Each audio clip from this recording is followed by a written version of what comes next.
Tajlim Muhammadiyah. Yang pertama, perceraian harus dilakukan melalui proses pemeriksaan pengadilan. Cerai talak dilakukan dengan cara suami mengikrarkan talaknya di depan sidang pengadilan dan cerai gugat diputuskan oleh hakim. Jadi ada talak yang dijatuhkan oleh suami, yaitu cerai talak, itu suami yang menjatuhkan di depan hakim, ya. Kemudian ada cerai gugat, itu hakim yang menjatuhkan talaknya suami. Nah, jadi kewenangan talaknya suami diambil alih oleh hakim. Perceraian yang dilakukan di luar sidang pengadilan dinyatakan tidak sah. Jadi ini jelas ya, tegas ya, bahwa Majelis Tajlim Muhammadiyah, talak di luar pengadilan tidak sah. Hadis nabinya yang dipakai Abdul Halal ilallah at-talaq. Perkara yang halal namun dibenci oleh Allah adalah talak atau perceraian. Oleh karena itu perceraian tidak boleh dipermudah tanpa alasan yang jelas. Mereka juga berdasar kepada kaidah fikih, ya.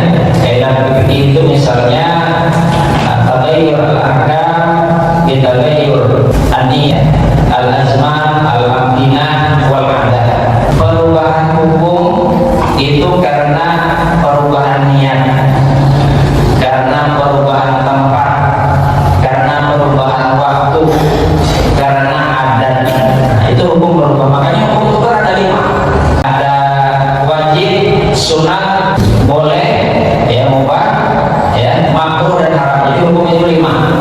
Jadi hukum cerai itu ada 5, hukum nikah itu ada 5. Dia memasukkan masalah perceraian ini dalam fikih muamalah.